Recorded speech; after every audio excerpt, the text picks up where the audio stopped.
There's another aspect of rigid rotator that's quite interesting. That is quantization of angular momentum. All right, and what we're going to find is that angular momentum is quantized in units of h bar.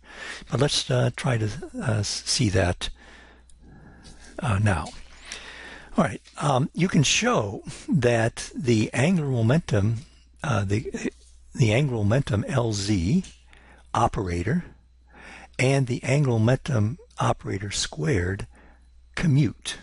So the commutation is equal to 0. What this implies is that the eigenfunctions, that's LZ squared, sorry, eigenfunctions of LZ squared are the same as eigenfunctions of LZ. That's a consequence of the operators commuting. If the operators commute, then they have the same eigenfunctions. All right, well, let's then, we know what the eigenfunctions are.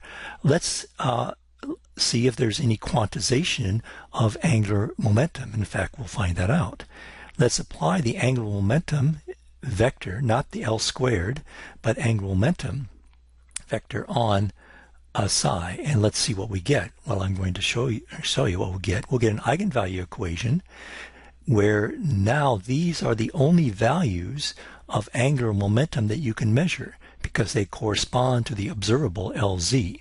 We know what these eigenfunctions are. They're the same that we just solved for the rigid rotator. And what is the operator corresponding to LZ? Well, that's just equal to minus I h bar first derivative with respect to that polar coordinate.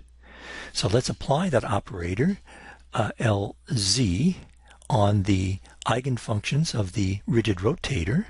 That's minus I h bar derivative with respect to phi of 1, we'll use the normalized 1 over square root of 2 pi e to the I m phi. Remember, m is an integer, goes 0, plus or minus 1, and so on. Let's do this differentiation. Minus I h bar, 1 over 2 pi is a constant, 1 over square root of 2 pi. And then derivative of this with respect to phi is just I m. And then we get the exponential function back again, I m phi. And that's equal to, well, we'll take I times I is minus 1, which will make that a plus 1. And so now we just have h bar m, darn pen, we have m h bar, and then we have the wave function back again, square root of 2 pi e to the I m phi.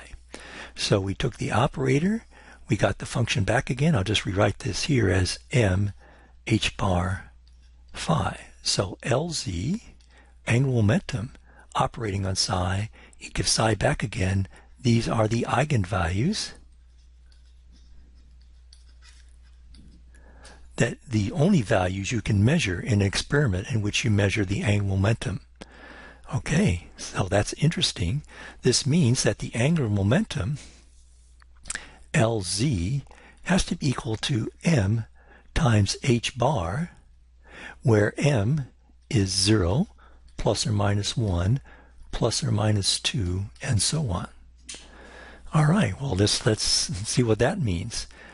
Angular momentum. So remember, we have a particle on a string, and here it is, and it's moving around this way, or it could be moving around this way, and it's going on a string, circular orbit. The angular momentum here doesn't depend upon the mass of the particle. It doesn't depend upon, in terms of quantization, doesn't depend upon the mass of the particle, doesn't depend on the velocity or anything.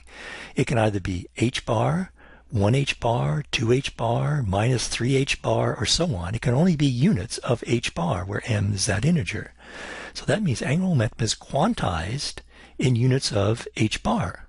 Well, that's something you wouldn't predict from classical mechanics. And let's look at plus or minus 1. So say you have 1 unit of h bar going this way. That would be, say, plus 1. Minus 1 will be corresponding to going the other way. So say counterclockwise would be the +1. The angular momentum would be coming out towards you. And going the other way, the right-hand rule, the angular momentum will be pointing away from you. So the plus and minus refer to directions of rotation. All right, so angular momentum is quantized in use of h bar. We'll put a couple exclamation points there. And then the angular momentum is independent of the particle characteristics. It just has to be some multiple of h bar. That's interesting.